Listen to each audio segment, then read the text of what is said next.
Assalamualaikum class. So today we'll start with chapter 7, elements of a valid sale. Are you sure we haven't done this before? Okay. A valid sale has 4 essential elements. Contract और transaction, जिसे हम अक्द कहते हैं, जिसकी basis के ऊपर हमारी सारी ट्रांजैक्शन हो रही है, जो हम कॉन्ट्रैक्ट करें एज अ सेल। यहाँ पर सेल का कॉन्ट्रैक्ट, सेल का एग्रीमेंट।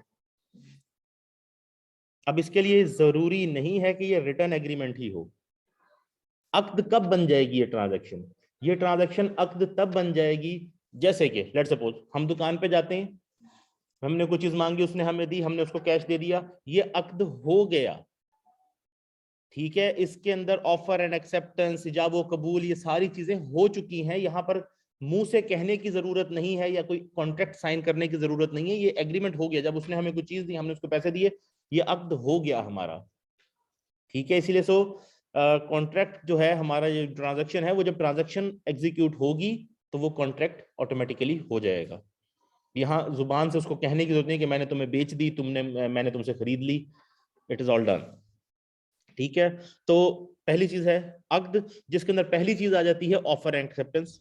ठीक है, इसके अंदर the term offer means the one person who proposes to either sell his commodity to another person और buy a commodity from him, वो, और एक्सेप्टेंस के दूसरे बंदा उसको एक्सेप्ट कर लेता है, means that the person who has been offered gives his approval of the proposal. Offer and acceptance are always done in the past tense. For example, I have sold or I have purchased. That there are two ways of doing this. ठीक है, एक चीज important, जब contract हो गया तो जब हम यहां पर डील करेंगे, मैंने तुम्हें ये चीज बेच दी, बेचूंगा नहीं या बेच रहा हूं नहीं। हमारा जो कॉन्ट्रैक्ट है वो इस कॉन्ट्रैक्ट में ये चीज तुम्हें बेच दी, क्योंकि एक चीज डेफर हो सकती है, दोनों चीजें डेफर नहीं हो सकती। मैं बेचूंगा, वो प्राइस देगा, तो वो तो फिर डेफर हो गया ना। तो इसलिए चीज बेच दी, एग्जीक्यूट हो गया कॉन्ट्रैक्ट। अब इसको एग्जीक्यूट करने के बेसिकली दो तरीके हैं, एक ओरल या वर्बल, कौली। ठीक है, ऑफर एक्सेप्टेंस को इजाबो कबूल भी कहा जाता है, कि ऑफर की गई और उसके बाद उसको कबूल कर लिया गया, इजाबो कबूल।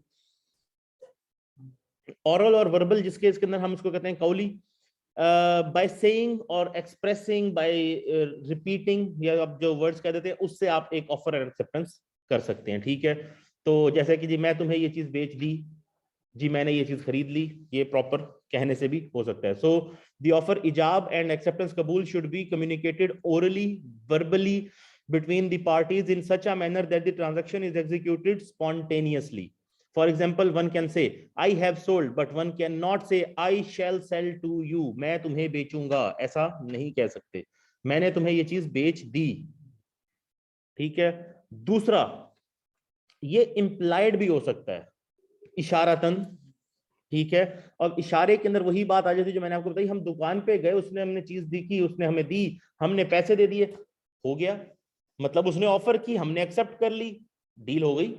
इसके अंदर हमारे लिए कहना कि मैं तुम्हें बेच रहा हूं, या मैंने तुम्हें बेच दी, या मैंने तुमसे खरीद ली, ऐसा कहना जरूरी नहीं है, वो ट्रांजैक्शन अक्द बन जाती है।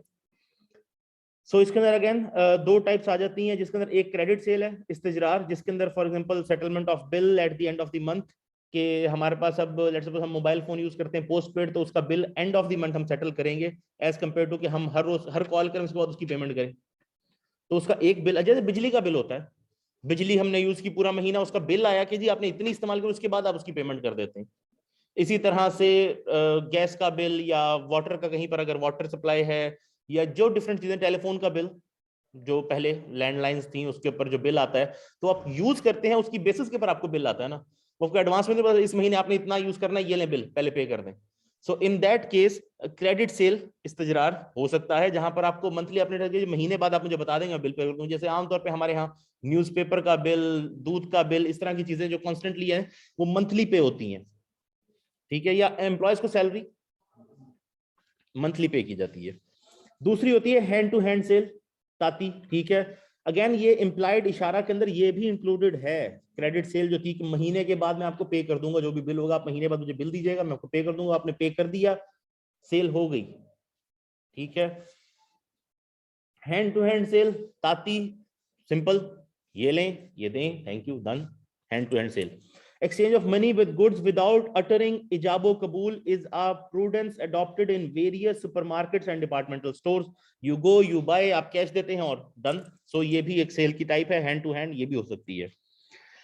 सेकंड चीज जो एक एलिमेंट है सेल का, वैलिड सेल का, that is buyer and seller मुतक्किन. ये दोनों होना जरूरी है और इन दोनों की कुछ कंडीशंस होना जरूरी है. मतलब एक दो होंगे, बायर और सेलर, तो ही कॉन्ट्रैक्ट होगा. ठीक है. दूसरी चीज, फिर इनके अंदर सर्टेन कैरेक्टरिस्टिक्स होना जरूरी है. जैसे कि दोनों में से कोई भी पागल नहीं हो सकता, इनसेन नहीं हो सकता, बच्चा नहीं हो सकता जिसको इस बात की समझ ही ना हो कि वो क्या कॉन्ट्रैक्ट कर रहा है. हाँ, वो बच्चा जरूर हो सकता है जिसको इस बात की समझ जरूर हो कि मैं क्या कॉन्ट्रैक्ट कर रहा हूं.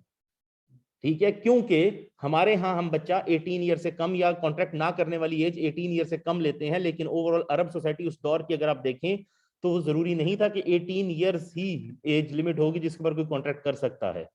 तो जब एक बच्चा इतना समझदार हो जाए कि उसे ये पता हो कि मैं कॉन्ट्रैक्ट क्या करूं, जैसे कि 2-3 साल का बच्चा है, उसे बिल्कुल आइडिया नहीं है कि वो क्या कॉन्ट्रैक्ट कर रहा है, तो उससे आप कॉन्ट्रैक्ट नहीं कर सकते. लेकिन 10-15 साल का बच्चा है, 15 साल का है, जिसको समझ है कि वो क्या बात कर रहा है, क्या एग्रीमेंट कर रहा है, तो उसके साथ कॉन्ट्रैक्ट किया जा सकता है. यहां एज लिमिट इस्लामिक है as compare to the legal जो हमारे यहाँ 18 ईयर्स की लिमिट है. So buyer or seller, they both should be sane, should be mentally sound at the time of making the contract. बाद में हाँ हो सकता है कि कोई उसमें से mentally insane हो जाए, लेकिन जब वो contract करें तब दोनों sane होने चाहिए. Second, they must be mature. Mature मतलब they should be adults. However, in a case of minor, he must understand the nature of the transaction. कि जो transaction हो रही है उसका nature उसको समझ में आ जाए कि क्या बात हो रही है, क्या transaction हो रही है. Conditions of contract, शरकतुल अक्द. कि अब next चीज जो आ जाती है वो है contract की conditions. पहले हमने क्या देखा, कॉन्ट्रैक्ट इटसेल्फ जिसके अंदर कॉन्ट्रैक्ट की ट्रांजैक्शन थी, जिसके अंदर ऑफर एंड एक्सेप्टेंस वगैरह था. दूसरी चीज थी बायर एंड सेलर मुतक्किन. और थर्ड है कंडीशन ऑफ कॉन्ट्रैक्ट शर्त अक्द, सॉरी शरायत अक्द. मैं ये सोच रहा था शर्त अक्द नहीं, शरायत अक्द होना चाहिए. Sale must be non contingent, मतलब कल बारिश होगी तो मैं तुम्हें अपनी गाड़ी बेच दूंगा, या अगर कल बारिश हुई तो मैंने तुम्हें अपनी गाड़ी बेच दी. ठीक है. ऐसा कोई कॉन्ट्रैक्ट नहीं हो सकता जो किसी भी फ्यूचर इवेंट पे कंटिंजेंट हो. या फिर तुम मेरे बच्चे को अपनी ऑर्गेनाइजेशन के अंदर नौकरी दोगे तो मैं तुम्हें ये गाड़ी बेचूंगा, या तो मैं तुम्हें कर्जा दूंगा, तो मैं तुम्हें ये काम करूंगा, तो ये चीज तुम्हें बेचूंगा, या तुम्हें मैंने ये चीज बेच दी अगर तुम मेरे बच्चे को अपनी नौकरी में, अपनी कंपनी में काम दो, नौकरी दो. तो कोई भी कंडीशन किसी भी तरह की, किसी अगर दूसरे कॉन्ट्रैक्ट के ऊपर कंटिंजेंट है, या किसी कोई कॉन्ट्रैक्ट किसी फ्यूचर इवेंट के ऊपर कंटिंजेंट है, वो नहीं हो सकता, वो वॉइड हो जाएगा, वो वैलिड नहीं रहता. For example, the delivery of the sold commodity to the buyer must be certain and should not depend on a contingency और chance. For example, A sells his stolen car to B, who purchases it in the hope that he will manage to recover it. This sale is void. कि गाड़ी मेरी चोरी हो गई, मैंने आपको बेच दी कि जी, और आपने इस इरादे से खरीद ली कि हो सकता है रिकवरी हो जाए, मुझे लगता है मैं रिकवर कर लूंगा, मैं पुलिस को जानता हूं, मेरे बड़े ताल्लुक है, मैंने रिकवर करवा लेनी है, मैंने खरीद ली. नो, जो चीज है नहीं, एग्जिस्ट नहीं करती, वो आपको उसकी पोजेशन नहीं दे सकता, इस वक्त उसकी ओनरशिप में नहीं है, वो चीज सेल नहीं हो सकती. फ्यूचर इवेंट जी मिल जाएगी उस बेसिस के ऊपर कि ट्रैकर लगा हुआ है, मिल जाएगी, ट्रैक हो रही है, पुलिस जा रही लेने, तो मैंने वो बेच दी, उसने मैंने खरीद ली. No, this is not allowed. वो फ्यूचर इवेंट जब हो जाएगा उसके बाद आप सेल कर सकते हैं कि हाँ मिल गई है, आपके सामने है, अब आप सेल कर सकते हैं. अदरवाइज जो चीज है नहीं, और स्पेशली किसी फ्यूचर इवेंट के कि कल बारिश होगी तो बेचूंगा, तो भी नो, नहीं हुई तो नहीं बिकेगी. तो इस तरह का एग्रीमेंट आप नहीं कर सकते जिसमें कोई भी कंडीशन लगाई जाए. Unconditional contract, a sale must be unconditional. For example, A buys a car from B with a condition that B will employ his son in his firm. The sale is conditional and hence invalid. जैसे मैंने कहा था कि जी वो कि जी मेरे बच्चे को अपनी कंपनी के अंदर नौकरी पर रखो तो मैं तुमसे गाड़ी खरीदूंगा, तो in that case sale invalid हो गई ऑटोमेटिकली. तो ऐसी कोई भी कंडीशन, किसी तरह की भी कंडीशन उस पर अप्लाई नहीं की जाती. हाँ, कुछ कंडीशंस लगाई जा सकती हैं, लेकिन उनके ऊपर हम अभी आते हैं कि क्या कंडीशंस लगाई जा सकती हैं. Now, under reasonable conditions, the condition of sale should not go against the contract. For instance, मतलब कि ऐसी सेल ना हो जो कि कॉन्ट्रैक्ट के अगेंस्ट चली जाए. फॉर एग्जाम्पल, मैंने आपको अपनी गाड़ी बेची, लेकिन मैंने कहा कि जी ये गाड़ी मैं हर हफ्ते जुमे के दिन इस्तेमाल किया करूंगा, नॉट अलाउड। वो तो सेल के ही अगेंस्ट होगी ना। जब सेल कर दी तो मैं कैसे कंडीशन लगा सकता हूं कि मैं उसे इस्तेमाल करूंगा? वो तो आपकी प्रॉपर्टी हो गई। अब अगर मुझे चाहिए तो मुझे आपसे रिक्वेस्ट करनी होगी कि अगर आप दे दें तो थैंक यू, लेकिन मैंने कंडीशन लगाती सेल करते हुए कि मैं इस्तेमाल करूंगा, तो फिर वो सेल कैसे हुई? इसलिए जो उस कॉन्ट्रैक्ट की स्पिरिट के अगेंस्ट है कंडीशन, वो भी नहीं लगाई जा सकती।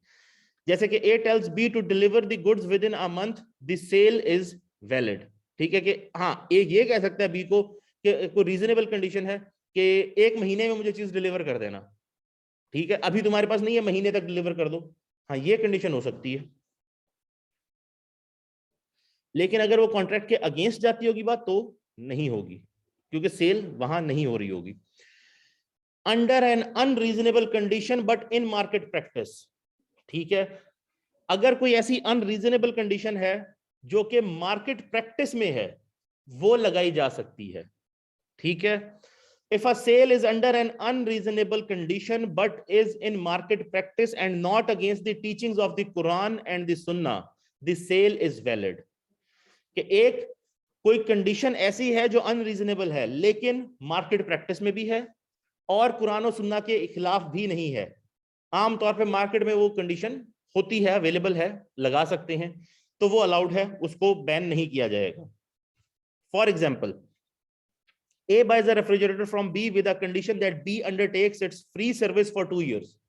The condition being recognized as a part of the transaction is valid and the sale is lawful in Sharia. Because आमतौर पे उस मार्केट के अंदर रेफ्रिजरेटर्स की मार्केट में 2 साल की वारंटी या सर्विस दी जाती है, या साल की भी दी जाती है, तो ये सर्विस ऐसी है जो दी जाती है। तो अगर उसने साल की जगह 2 की भी दे दी है या जितनी भी दे दी है, दैट इज अलाउड। ठीक है, क्योंकि अब ये कंडीशन है ना कि जी मैं तुमसे खरीदूंगा लेकिन अगर तुम मुझे वारंटी दो, अगर तुम मुझे उसके ऊपर सर्विस दो, उसकी इंस्टॉलेशन फ्री करो। तो अगर मार्केट में ये चीजें अवेलेबल हैं, मार्केट में ऐसा किया जाता है और कंपेटिटर्स भी आपके कर रहे हैं, तो अलाउड है और ये शरिया के अगेंस्ट ना जाती हो। ठीक है, इसमें कोई इंटरेस्ट का, रिबा का या इस तरह का कोई एलिमेंट ना आ रहा हो जो शरिया कहती हो कि ये चीज अलाउड नहीं है, तब तक वो कंडीशन आप लगा सकते हैं, क्योंकि मार्केट प्रैक्टिस में वो कंडीशन है। क्योंकि आमतौर पर इलेक्ट्रॉनिक प्रोडक्ट्स की वारंटी भी होती है और इनकी सर्विस वगैरह की भी कभी कभी ऑफर दे दी जाती है। सेल मस्ट बी इमीडिएट, ये एक बड़ी इंपॉर्टेंट कंडीशन है फॉर सेल, कि सेल इमीडिएट होगी। जैसे मैंने कहा था कि जी मैंने तुम्हें बेच दी, ये नहीं कि बेचूंगा या बेच रहा हूं, बेच दी, इमीडिएट होगी, इसके अंदर कोई डेफरमेंट नहीं होगी। अगर डेफर हो रही है दोनों चीजें तो फिर वो फ्यूचर इवेंट है, वो फिर फ्यूचर में उस डेट को दोबारा होगा, आज की डेट वाला एग्रीमेंट नहीं हो सकता। The sale must be immediate and absolute. Thus, a sale attributed to a future date or a sale contingent on a future event is void. If the parties wish to effect a valid sale, they will have to effect it afresh when the future date comes or the contingent event actually occurs. For example, A says to B, on the 1st of January, I'll sell my car to you on the 1st of February. The sale is void. ठीक है, कि future में आप cell नहीं कर सकते, because it is attributed to a future date. Similarly, if A says to B, if X party wins the election, my car stand sold to you, कि अगर वो जीत गए इलेक्शन तो मेरी कार तुम्हें बिक गई हुई है, मैंने तुम्हें बेच दी हुई है। लेकिन अगेन फ्यूचर इवेंट पे कंटिंजेंट आ गई है। इसी तरह से कल बारिश हुई तो मेरी कार तुम्हें बिकी हुई है, ये भी फ्यूचर इवेंट पे कि कल बारिश हुई तो। The sale is void because it is contingent on a future event which may or may not occur. However, in some specific cases, a promise to sell on a future date may be allowed. ठीक है, कुछ cases जैसे सलम है और कुछ चीजें उसके अंदर फ्यूचर सेल अलाउड है, लेकिन अगेन दोनों चीजें कभी भी इस्लामिक सेल के अंदर डेफर नहीं होंगी। कोई एक चीज डेफर हो जाएगी, या प्राइस डेफर हो जाएगी या फिर कमोडिटी की डिलीवरी डेफर हो जाएगी। एक चीज इंस्टेंटली हो जाएगी, या प्राइस पे कर दी जाएगी या कमोडिटी दे दी जाएगी। ठीक है, तो ये कुछ है, सलम है, इस इतना जा रहा है, हम उसके ऊपर आते हैं अभी आगे, जब हम इस टॉपिक के ऊपर आएंगे तो हम उसको डिटेल में डिस्कस कर लेंगे। या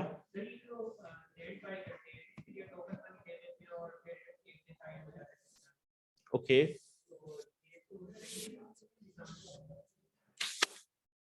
फाइन। अब आप लैंड बाय कर रहे हैं तो आप लैंड को इंस्टेंटली तो हाथ में नहीं दे सकते ना, ये लो पकड़ो लैंड, या इंस्टेंटली तो नहीं बिक जाएगा, डॉक्यूमेंटेशन होनी होगी, सारा प्रोसीजर होना है। तो उसके लिए आप उसको एक टोकन जो मनी दे रहे हैं वो बेसिकली एक गारंटी दे रहे हैं कि मैं ये तुमसे खरीद रहा हूं, मैंने खरीद ली है तुमसे, मैंने बाकी की पेमेंट करनी है जब तुम मुझे कब्जा इसका दे दोगे। तो आई थिंक इसके अंदर कोई ऐसी इशू नहीं है कि इसको सेल के ऊपर कोई इशू हो। लेकिन ऐसे कुछ क्वेश्चंस हैं जैसे कि ये डिलीवरी आ जाती है आपके घर पे, होम डिलीवरी आती है, जैसे कि ये ठीक है आपने ऑर्डर कब दिया था, डिलीवर कब हो रहा है, तो उसकी प्राइस तो आपने तब पे नहीं की थी, तो दोनों चीजें डिफर हो रही हैं। Just a second.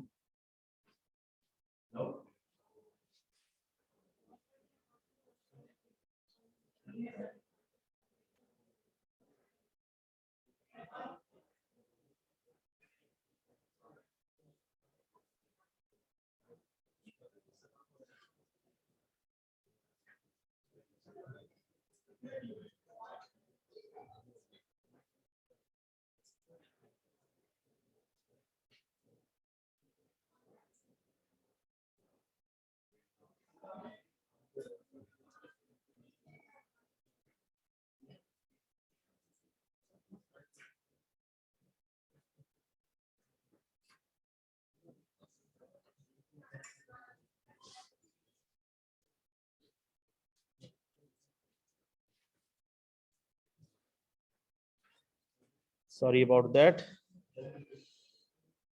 Where was I?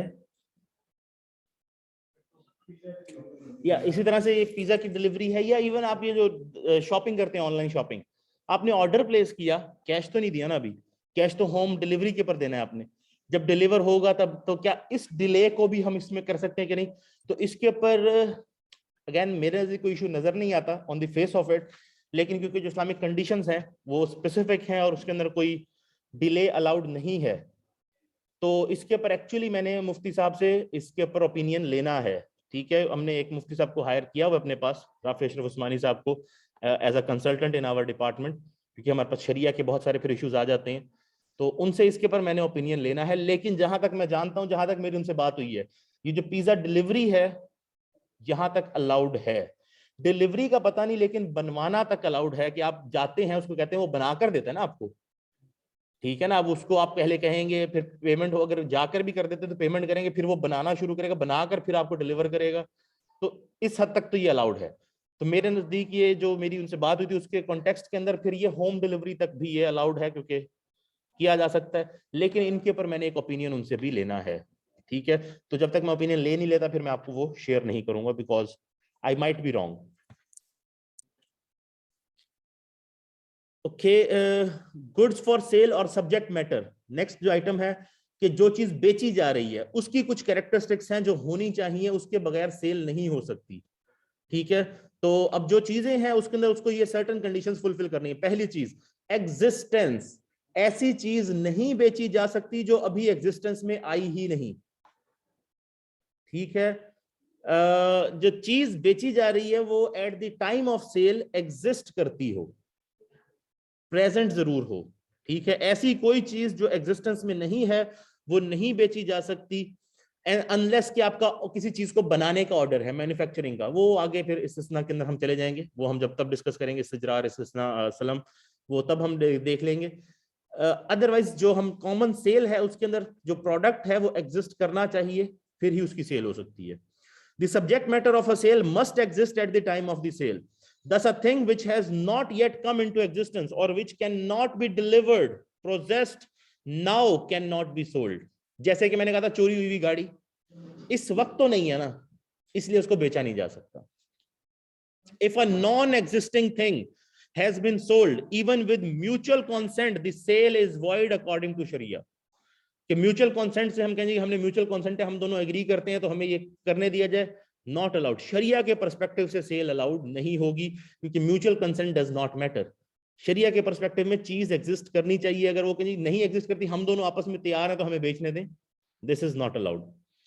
Example, A sells the unborn calf of his cow to B. The sale is void. This rule does not apply in buy salam and buy istisna. अब वो unborn काफ को B को नहीं बेच सकता, because it is still not born, it might die, anything can happen, so इसीलिए उसको बेचना अलाउड नहीं है ये। लेकिन ये कंडीशन बाय सलम और बाय इस्तिस्ना के ऊपर अप्लाई नहीं करती, मैं आपको पहले बता चुका हूं। वैल्यूएबल, सेकंड चीज जो कंडीशन है इसकी कि वो जो चीज बेची जा रही है उसकी कोई इनहेरेंट वैल्यू होनी चाहिए। मैं ये आपको नहीं कह सकता कि रोड साइड पे पत्थर पड़े मैं ये आपको बेच रहा हूं, कोई ना कोई उसकी वैल्यू होनी चाहिए। ये कांटे श्रब्स पड़ी हुई है मैं आपको बेच रहा हूं। जो भी चीज बेची जा रही है उसकी कोई ना कोई वैल्यू होनी चाहिए, सर्टेन वैल्यूएबल प्रॉपर्टी होनी चाहिए वो, ठीक है।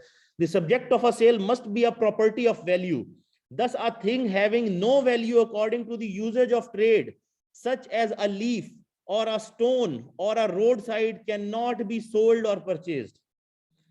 ये पत्ते पड़े हैं मैं आपको बेच रहा हूं, उसकी कोई वैल्यू नहीं है इसीलिए वो सेल नहीं हो सकती। यूजेबल, अब ऐसी चीज जो कि सिवाय हराम पर्पस के और कहीं इस्तेमाल नहीं हो सकती उसकी सेल भी अलाउड नहीं है। जो यूजेबल हो एक्सेप्ट फॉर हराम पर्पसेस वो चीज आप बेच सकते हैं, ठीक है। The subject of a sale should not be a thing which is not used except for a हराम purpose like pork, wine etcetera. तो उस चीज को आप बेच नहीं सकते जो हराम पर्पस के लिए यूज होती हो और किसी भी हलाल पर्पस के लिए यूज ना हो सकती हो। Capable of ownership and title, एक और इंपॉर्टेंट चीज कि या तो उसकी ओनरशिप आप ले सकते हो जैसे कि मैंने उठाई अपनी जेब में डाल ली, या अगर ऐसी चीज नहीं है जैसे कि जमीन है तो वो मेरे नाम पर हो, मेरे टाइटल पे आ सकती हो, मलकियत उसकी स्टेब्लिश की जा सकती हो, ठीक है। अब फॉर एग्जांपल मैं आपसे कहूं मैं आपको स्काई का इतना टुकड़ा बेच रहा हूं, ना आप उसकी ओनरशिप ले सकते हैं, ना जेब में डाल के फिर सकते हैं, ना ही आप उसके ऊपर लिखवा सकते हैं कि ये स्काई का इतना प्लॉट मेरा है, ना आप उसकी रजिस्ट्री करवा सकते हैं। Get the idea. सो मैं आपसे कहूं कि मैं आपको मून के ऊपर इतना बड़ा प्लॉट बेच रहा हूं, मैं आपको मार्स के ऊपर प्लॉट बेच रहा हूं, मेक्स नो सेंस। मैं आपको सनलाइट बेच रहा हूं, इतने हिस्से की आसमान के इतने हिस्से की सनलाइट आपकी, आप उसको लेकर नहीं फिर सकते, आप उसको अपने नाम पर रजिस्टर नहीं करवा सकते, इसलिए वो चीज बेची भी नहीं जा सकती। So capable of ownership या title. The subject matter should not be anything which is not capable of ownership या title. For example, sea, sky. मैं आपको मैं समंदर का इतना टुकड़ा आपको बेच रहा हूँ, वो कभी आपके नाम पर रजिस्टर हो नहीं सकता, ठीक है। उसका आपको ना ओनरशिप दी जा सकती है ना टाइटल दिया जा सकता है। Then capable of delivery and possession, वो डिलीवरेबल हो, उसकी पोजेशन आपको हैंड ओवर की जा सकती हो। कोई ऐसी चीज जो कि मैं आपको उसकी पोजेशन नहीं दे सकता वो मैं आपको बेच भी नहीं सकता। सेल ऑफ जी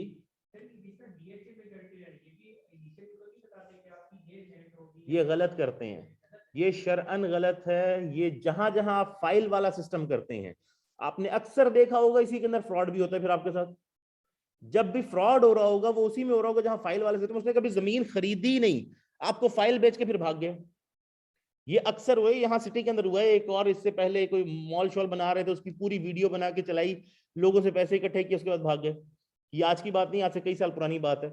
बहुत सारी और ऐसी हाउसिंग सोसाइटीज हैं, एक ही अच्छा जगह एक खरीदी, उसकी फाइलें एक ही जमीन के प्लॉट की 3 बार बेच दी, एक बंदे को, दूसरी दूसरे बंदे को, तीसरे बंदे को। इसलिए प्रॉपर्टी के ऊपर जो रूल है वो बड़ा क्लियर है, दिखाकर कि ये वाला मकान या ये वाली जमीन मैं तुम्हें बेच रहा हूं। यहां तक कि अपार्टमेंट जैसे जब हम खरीदते हैं कोई, तो ये नहीं कह सकते ये इस जगह के पर मैं ये इतनी स्टोरी बिल्डिंग बना रहा हूँ 50 स्टोरी, यहाँ पर तकरीबन 100 अपार्टमेंट होंगे, तो ये नीचे वाला पहला अपार्टमेंट बना पड़ा है, इस जैसा अपार्टमेंट होगा जो तुम्हें दूंगा। चाहे ऊपर के 100 सेम बने, लेकिन वो किसी और फ्लोर पे होंगे, ठीक है। तो उसको ले जाकर वो बनी हुई बिल्डिंग दिखानी होगी कि ये वाला मकान मैं तुम्हें बेच रहा हूं भाई, उसके बगैर ये अलाउड नहीं है। सो ये जो जस्ट फॉर नो रीजन हम जैसे बेच लेते हैं कि हमने फाइल्स बेच दी, जमीन बाद में देख रहे हैं कि अभी लेनी है कि नहीं लेनी, so that is not allowed. चीज प्रॉपर्टी दिखाकर बेचना जरूरी, उसको चीज का एग्जिस्ट करना जरूरी है for it to be sold, तो ये डील ट्रांजैक्शन टोटली हराम हो जाती है। तो capable, again capable of delivery and possession भी नहीं है वो, जब है नहीं तो डिलीवर भी नहीं कर सकते, पोजेशन भी नहीं दे सकते। So sale of anything that due to non-existence is not capable of being delivered is void. For instance, a chair which is not yet prepared cannot be delivered or possessed since it does not exist. मैं कौन जी आपको मैं chair बेचूंगा, मैंने आपको chair बेच दी, chair है ही नहीं यहाँ पर, चेयर तो भी है ही नहीं ना, तो बेची कैसे? तो इसलिए जो आपको मैं दे नहीं सकता, आप उठा के ले जा नहीं सकते, या अपने नाम पे नहीं करवा सकते, या उसकी पोजेशन नहीं ले सकते, वो चीज बिक भी नहीं सकती। स्पेसिफिक एंड क्वांटिफाइड, ये बात बहुत इंपॉर्टेंट है कि जो चीज बेची जा रही है उसकी स्पेसिफिकेशन और उसकी क्वांटिटी भी तय कर ली जाए। मतलब अगर मोबाइल फोन ले रहे हैं तो जी ये इतने जीबी मेमोरी का होगा, ये इतने जीबी मेमोरी का होगा, इसमें ये प्रोसेसर होगा, ये होगा, इसमें ये कैमरा होगा, ये होगा, उसकी स्पेसिफिकेशंस तय कर ली जाएंगी। या सर्टेन मॉडल है तो उसका आपको पता ही है ना, इस मॉडल में यही चीजें होती हैं, तो वो मॉडल स्पेसिफिक बता दिया जाएगा, और फिर क्वांटिटी भी तय होगी कि कितनी क्वांटिटी खरीद रहे हैं, 1 खरीद रहे हैं, 10 खरीद रहे हैं, 15 खरीद रहे हैं, तो ये चीजें पहले से तय होंगी कॉन्ट्रैक्ट करते हुए। The subject matter of sale must be specifically known and identified either by pointing out the asset or by detailed specification that can distinguish it from other things which are not sold. For instance, there is a building comprising of a number of apartments built in the same pattern. A, the owner of the building says to B, I sell one of these apartments to you. B accepts the offer. The sale is void unless the apartment intended to be sold is specifically identified or pointed out to the buyer. जो मैंने अभी आपको बात बताई कि वो कह जी ये बिल्डिंग बनी पड़ी, इसमें से एक अपार्टमेंट तुम बेचोगे, सब एक जैसे हैं। नो, आपको स्पेसिफिक बताना है, ये वाला अपार्टमेंट बेच रहा हूं, उसको देख लो, तसल्ली कर लो, ये वाला तुम्हें मैं बेच रहा हूं, तो सेल ठीक होगी, अदरवाइज सेल वॉइड हो जाएगी, not allowed. Next, seller must have title and risk. ये एक बहुत इंपॉर्टेंट कैरेक्टरिस्टिक है अगेन, कि सेलर कोई चीज तब तक आपको नहीं बेच सकता, वो वॉइड होगी अनलेस वो उसकी मिल्कियत में है, उसके टाइटल में है, और उसका रिस्क उसके साथ है। ठीक है, ये जैसे कि एक चीज है जो मेरे पास नहीं है, किसी और के पास है, और वो मेरे टाइटल मेरे नाम पे भी नहीं, किसी और के नाम पे है, मैं वो चीज आपको नहीं बेच सकता जब तक वो मेरे नाम पे नहीं है, मेरे टाइटल पे नहीं है, मेरे रिस्क पे नहीं है। उसको नुकसान हो जाए तो उस बंदे का नुकसान होगा, मेरा नुकसान नहीं होगा, मैं सिर्फ उसके बिहाफ पे डील करना चाह रहा हूं। ठीक है, तो सेलर के पास पोजेशन होनी चाहिए, unless I am his agent, मैं उसका एजेंट हूं, मैं उसको रिप्रेजेंट कर रहा हूं, अदरवाइज मैं उसकी चीज नहीं बेच सकता जो मेरी मिल्कियत में नहीं है। फॉर एग्जाम्पल, अब इसमें होता ही है कि जैसे आजकल ये ब्लैक फ्राइडे और ये सारी सेल्स चल रही हैं थैंक्स गिविंग की, तो बहुत डिस्काउंट के ऊपर चीजें मिल रही है, तो ये जो फेसबुक पे कुछ फीमेल्स हैं जो ये बिजनेस करती हैं कि या तो उनके कोई रिलेटिव्स हैं उनसे मंगवा लेती हैं, या जाके कोई ले आती हैं, लेट्स सपोज। तो उसमें 2 मॉडल्स हैं, एक मॉडल तो ये है कि वो आपसे ऑर्डर लेंगी, फिर खुद जाती हैं या किसी और से मंगवाती है अपने पास, और फिर आपको भेजती है, वो तो है सही, वो है वैलिड, क्योंकि उसके पास प्रोडक्ट आता है, उसकी ओनरशिप भी आती है, उसका टाइटल भी आता है, और उसका रिस्क भी आता है कि अगर उसको कोई नुकसान हो जाए अब आप तक पहुंचने तक, तो वो नुकसान उसका है। ठीक है, लेकिन जो दूसरा मॉडल है उसके अंदर वो आपका ऑर्डर लेती है, आगे किसी को ऑर्डर दे देती है, वो उसको कहती है डायरेक्टली इसको भेज दो, वो डायरेक्टली आपके एड्रेस पे भेज देते हैं। इस केस में ना उसके पास ओनरशिप आई, ना उसके पास रिस्क ट्रांसफर हुआ। अब अगर प्रोडक्ट रास्ते में डैमेज हो जाता है तो नुकसान किसका? जिसने भेजा था। इसलिए ये सेल नहीं अलाउड, क्योंकि जिसने बेचा उसके पास रिस्क ही नहीं आया उस चीज के नुकसान का। Get the idea? The subject matter of the sale must be in the ownership of the seller at the time of the sale. Thus, what is not owned by the seller cannot be sold. If he sells something before acquiring its ownership and the risk, the sale is void.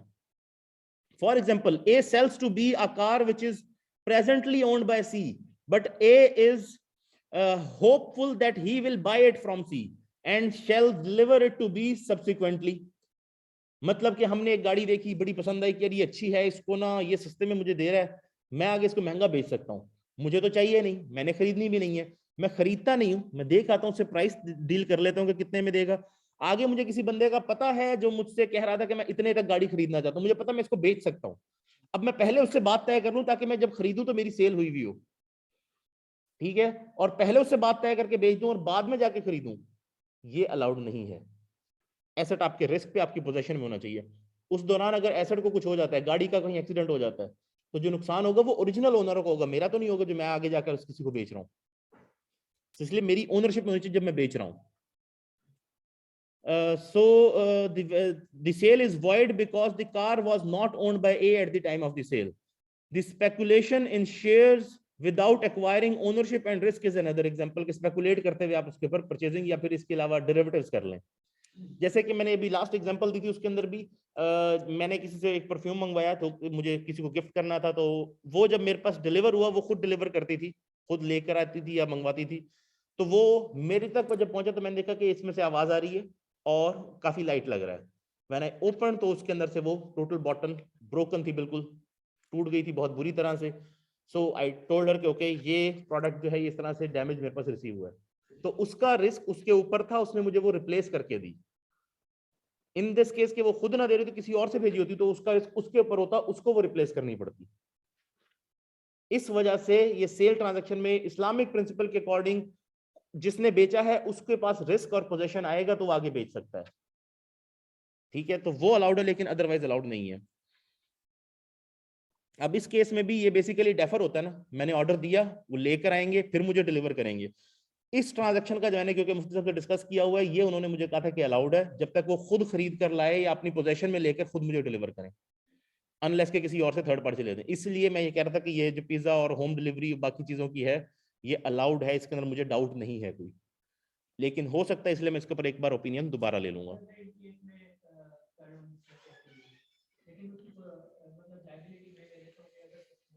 किस चीज को, मतलब दोबारा बताएंगे?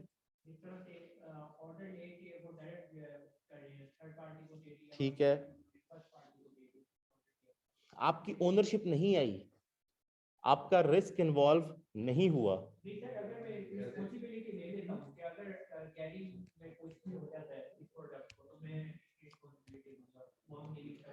Risk और ownership आनी चाहिए, possession होनी चाहिए. ठीक है, उसके अंदर जो चीज है ना, वो है पोजेशन, कि आपके पास वो चीज है भी सही, या कंस्ट्रक्टिव पोजेशन तो ना मेरे बिहाफ पे उसके पास है, आपके पैसों से खरीदी गई हो, कोई इस तरह की ट्रांजैक्शन हो कि आपके बिहाफ किसी और के पास पड़ी है, लेकिन आप जब कहेंगे वो आपको दे देगा, और रिस्क भी आपने इस बिहाफ के ऊपर अपने पर लिया है, तो वो अलाउड है. जैसे कि मैंने एक गाड़ी है अपनी, मैंने बेचनी है, मैंने किसी के पास रखवाई हुई कि भाई अपने शोरूम पे रख लो, बिक जाए तो ठीक है, वरना मैं भी कोशिश कर रहा हूं बेचने की, मैं भी बेच लूंगा.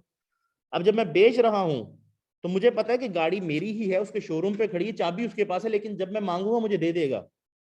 तो मैं जैसे ही मुझे कोई कस्टमर अच्छा मिला, मैंने कहा हाँ भाई मैं तुम्हें ये बेच रहा हूँ, मैं बेच सकता हूँ गाड़ी मेरी पोजीशन में. अगर उसको शोरूम में कोई नुकसान हो जाए, फ्लड आ जाए, जलजिला आ जाए, गाड़ी पे कुछ गिर जाए, या शोरूम पे खड़ी कहीं पर लग जाए, किसका नुकसान होगा? शोरूम वाले का नुकसान नहीं होगा, मेरा नुकसान होगा, गाड़ी मेरी है. इसलिए वो मेरी कंस्ट्रक्टिव पोजीशन में कम से कम है, अगर मेरी फिजिकल पोजीशन में नहीं है तो. मैंने उसके पास खड़ी कर, मुझे पता जब मैं कहूंगा वो मुझे दे देगा, सो वो मैं बेच सकता हूं. नेक्स्ट चीज, प्राइस, सामान. ये भी क्वांटिफाई, स्पेसिफाई, सर्टेन होना जरूरी है, और इसकी डिलीवरी भी होना जरूरी है. सबसे पहली चीज, quantified, meaning the unit of price should be known exactly, कि किस करेंसी के अंदर ये चीज डील हम कर रहे हैं, किस करेंसी के अंदर. मतलब मैं तुम्हें ये चीज इतने में बेच रहा हूं, लेकिन इतने क्या, 10,000 में बेच रहा हूं. 10,000 क्या, dollar, pound, euro, rupees, we don't know. So specify किया जाएगा किस करेंसी, किस यूनिट के अंदर वो बेची जा रही है. देन क्वांटिफाई करने के बाद, मालूम करने के बाद, स्पेसिफाइड एंड सर्टेन, कि कितनी अमाउंट है, स्पेसिफाई करके सर्टन किया जाएगा, मुतय्यन किया जाएगा. For a sale to be valid the price should be ascertained and specified such as the total amount in rupees etcetera, कितनी है. ऐसे अक्सर होता है, आप देखेंगे कि शॉपिंग करते हैं, सर आप ले जाए, हम फिर देख लेंगे इसकी प्राइस को. नॉट अलाउड, सेल नहीं होगी अगर आप इस तरह से ट्रांजेक्शन करेंगे. तो ये तो दोस्ती में देंगे, आप कहाँ जा रहे हैं यार, हम कर लेंगे, कोई बात नहीं, ये तो प्राइस देख लेंगे, कोई बात नहीं. Not allowed. प्राइस तय होगी तो सेल होगी, अदरवाइज वो सेल वाइड हो जाएगी. इसलिए प्राइस का पहले तय होना जरूरी है.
ओके, सो प्राइस स्पेसिफाई की जाएगी कितने रुपए, टोटल अमाउंट उसकी क्या है, और पहले से मुतय्यन होगी जब सेल हो रही होगी। प्राइस को ऐसे ओपन नहीं छोड़ दिया जाएगा। If the price is uncertain, the sale is void. For example, A says to B, if you pay within a month, the price is ₹50. But if you pay after 2 months, the price is ₹55. B agrees. The price in this case is uncertain, and therefore the sale is void unless any one of the two alternatives is agreed upon by the parties at the time of the sale. ये अब से थोड़ी सी different है, लेकिन बात वहीं आ जाती है क्योंकि पहले में भी प्राइस अनसर्टेन है। वो सर कर लेंगे, कोई बात नहीं, आप ले जाएं बस, नो प्रॉब्लम। यहां भी प्राइस अनसर्टेन है, और ये इस केस के अंदर भी कि जी 1 महीने में दोगे तो 50 रुपए, 2 महीने में दोगे तो 55 रुपए। प्राइस आता होगी जी 2 महीने में दूंगा 55 रुपए के, प्राइस तय कर ले, नो प्रॉब्लम।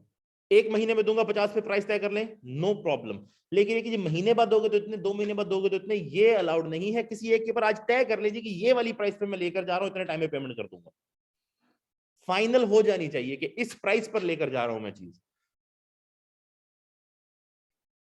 डिलीवरी और पोजेशन, जिसे हम कहते हैं कब्जा, the subject of a sale must be in the physical or constructive possession of the seller when he sells it to another person। मैंने फिजिकल भी बता दी आपको कि आपके पास पड़ी, जैसे कि ये कप मेरे पास पड़ा है, मेरी फिजिकल पोजीशन में, मैं आपको बेच सकता हूं।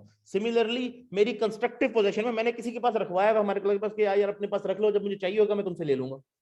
मुझे पता है मैंने उसके पास रखवाया तो मुझे दे देगा जब भी मुझे चाहिए होगा, तो वो मेरी कंस्ट्रक्टिव पोजीशन के अंदर है कम से कम, और उसका रिस्क मेरे साथ ही, उसको कुछ हो जाएगा तो वो मेरा नुकसान होगा। Moving forward, physical, hakiki. For example, A has purchased a car from B. B has not yet delivered it to A or to his agent. Therefore, A cannot sell the car to C. If A sells it before taking its delivery from B, the sale is void. मतलब physically मेरे पास होनी चाहिए वो चीज। And lastly, lastly 4.2, constructive hukmi. अब constructive possession में आपको detail में समझा चुका हूं, मैं रीड कर देता हूं। Constructive possession means a situation where the possessor has not taken the physical delivery of the commodity, yet the commodity has come into his ownership and all the rights and liabilities of the commodity are passed on to him, including the risk of its destruction.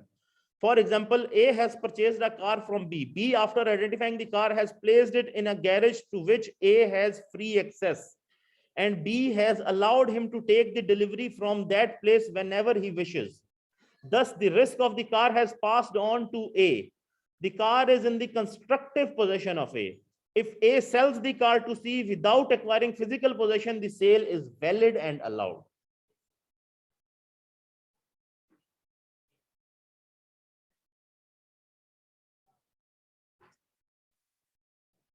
Chapter 8, sale.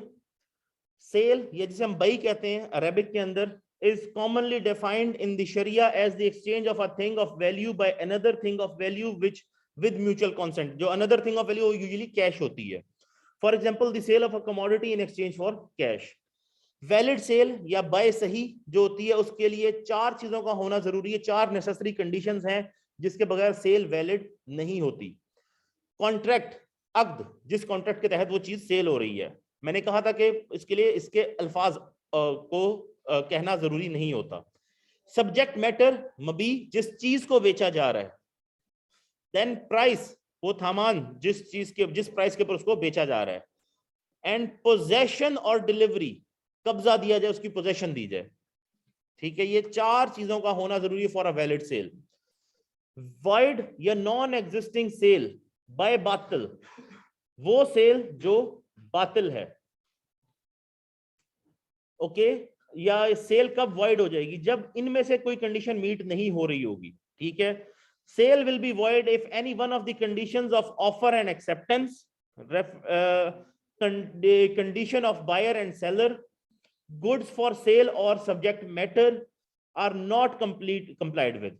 ठीक है, कि offer acceptance नहीं हुई, condition for buyer and seller पूरी नहीं हुई, कोई एक पागल था तो सेल हो गई या बच्चा था, और गुड्स फॉर सेल या सब्जेक्ट मैटर की कंडीशन जो है वो पूरी नहीं हुई। In that case, sale void हो जाएगी। In a void sale, the buyer does not have the title to the subject matter and the seller does not have the title to the price. That means कि अगर cell हो भी गई थी तो उसको बायर को सामान वापस करना होगा as it is, और जो सेलर था उसको एज इट इज पूरे पैसे वापस करने होंगे। हमारे यहाँ एक बड़ी कॉमन मिस्टेक हम करते हैं, हमारे दुकानदार अक्सर करते हैं कि अगर आप कोई चीज वापस करने उसको चले गए कि भाई ये चीज ऐसे नहीं थी, ये गलत हो गई है, वो कहेगा जी ठीक है मैं आपसे रख लेता हूं, लेकिन मैंने आपको 1000 की बेची थी, मैं 700 रुपए में रखूंगा, ठीक है ना। वो कहता है जी मैं पिछले का प्रॉफिट भी रखूं और फिर नहीं, मैं जितने में खरीदता हूं उससे कम या उतने में खरीदूं ताकि मैं इसका भी प्रॉफिट दोबारा कमा सकूं। ये चीज अलाउड नहीं है। जब सेल वाइड हो गई, खत्म हो गई, नल एंड वाइड, वो कॉन्ट्रैक्ट कैंसिल हो गया, तो जो चीज दी गई थी वो वापस की जाएगी और जो प्राइस दी गई थी वो वापस की जाएगी। दिस शुड बी अंडरस्टूड कि सेम अमाउंट वापस की जाएगी, अप डाउन नहीं हो सकती। Existing sale but void due to defect, जिसे हम कहते हैं बायफासिद, कि सेल तो हुई है लेकिन वो वॉइड है बिकॉज उसके अंदर कोई डिफेक्ट है।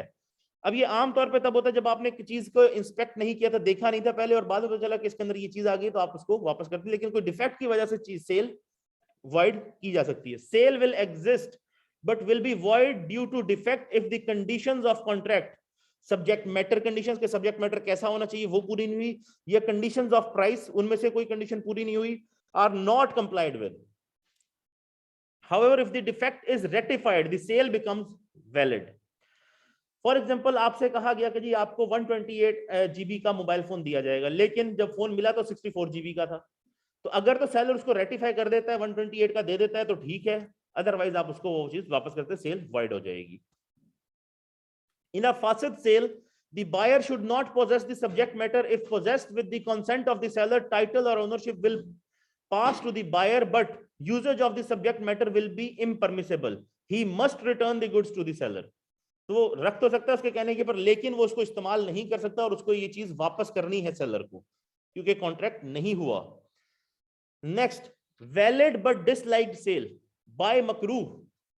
ये वो सेल है जो जैसे कि उस वक्त की जाए जैसे कि जब जुमे की अजान हो चुकी थी, तो जब उसके बाद हुक्म है कि जुमे की अजान जब हो जाए तो सब काम छोड़कर मस्जिद की तरफ चल पड़ो, तो उस वक्त सेल हुई तो ये चीज मकरूह हो जाएगी, इसको पसंद नहीं किया जाएगा। वैलिड है लेकिन इसको पसंद नहीं किया गया, कि उसको रोक देनी चाहिए थी, फिर जुमे की नमाज के बाद आकर ये डील फाइनल करनी चाहिए थी, लेकिन क्योंकि उसने कर ली इसलिए ये चीज प्रेफर नहीं की जाएगी, इसको बुरा समझा जाएगा कि अच्छा नहीं किया गया, लेकिन सेल हो जाएगी। A sale will be valid but makruh when the transaction is complete and one gets possession of the goods but is disliked. For example, sale after Juma Azan, sale after hoarding, or where a third party intervenes to buy something which was under negotiation for sale between other parties. या फिर hold करके चीजों को store करके फिर बाद में महंगा करके बेचना, ये भी सही नहीं है। सेल तो हो जाएगी लेकिन सही नहीं होगी, मकरूह होगी। इसी तरह से जो आपकी ये जो दो पार्टीज के आपस में डील हो रही थी, उनका नेगोशिएशन थी कि अगले महीने तक हम इसको नेगोशिएट कर लेंगे, तो बीच में किसी थर्ड पार्टी ने इंटरवीन किया और उन्होंने पहले वो चीज परचेज कर ली किसी पार्टी से, तो ये भी मकरूह होगी, अलाउड नहीं है, क्योंकि पहले उसको वेट करना चाहिए था, पहली पार्टी के साथ डील खत्म करनी चाहिए थी।